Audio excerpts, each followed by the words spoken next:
నమస్తే అండి, welcome back to Maheshwar. ఈ రోజు మనం ముక్కల పులుసులో వేసే పులుసు పొడి తయారు చేసుకుందామండి. మనం చేసుకునే ముక్కల పులుసు టేస్ట్గా ఉండాలంటే దాంట్లో వేసే మెయిన్ ఇంగ్రీడియంట్ పులుసుల పొడి అండి. ఆ పులుసు పొడి ఎలా తయారు చేయాలి ఇప్పుడు చూద్దాము.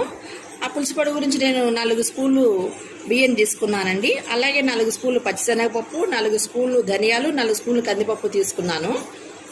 అలాగే 2 స్పూన్లు మిరియాలు, 2 స్పూన్లు జీలకర్ర, 2 స్పూన్లు మెంతులు, 2 స్పూన్లు ఆవాలు, ఒక 20 వరకు ఎండుమిరపకాయలు తీసుకున్నాం. వీటన్నిటిని ఇప్పుడు మనం డ్రై రోస్ట్ చేసుకుందామండి.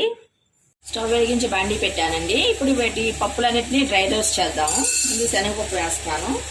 ఎక్కువ ఫ్రై అవసరం లేదండి, కొంచెం పచ్చిదనం పోయేట్టు వేగితే సరిపోతుంది. శనగపప్పు తీసేసానండి. ఇప్పుడు కందిపప్పు వేస్తున్నాను.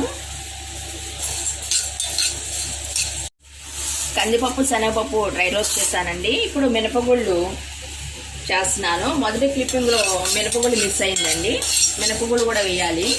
ధనియాలు వేస్తున్నానండి. అలానే వాటితో పాటుగా బియ్యం కూడా వేసేయచ్చు. అన్నిటిని చిన్న మంట మీద ఫ్రై చేయాలండి. మెంతులు వేస్తున్నానండి, మెంతులు ఫ్రై చేయాలి. బియ్యాలు కూడా వేస్తున్నాను. ఆ వేడి మీద జీలకర్ర ఆవాలు కూడా వేసి ఫ్రై చేసేయచ్చండి. అన్ని ఫ్రై అయినాయండి, ఆపేస్తున్నాను.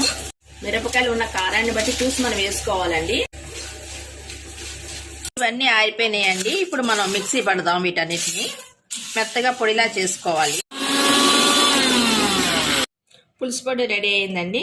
ఈ పులుసు పొడి 6-7 నెలల వరకు మనం స్టోర్ చేసి పెట్టుకోవచ్చు. ఎయిర్ టైట్ కంటైనర్లు వేసి ఉంచుకోవాలి. ఈ పొడి వేయటం వల్ల పులుసు చిక్కదనం వస్తుందండి. కొంతమంది పులుసులో బియ్య పిండి కలిపి వేస్తూ ఉంటారు చిక్కదనం రావడానికి. కానీ దాని అవసరం ఉండదండి, ఈ పొడి వేస్తే సరిపోతుంది. ఈ కంటెంట్ మీకు నచ్చింది అనుకుంటున్నాను. నచ్చితే లైక్ చేయండి, షేర్ చేయండి, సబ్స్క్రైబ్ చేసుకోండి. Thank you for watching.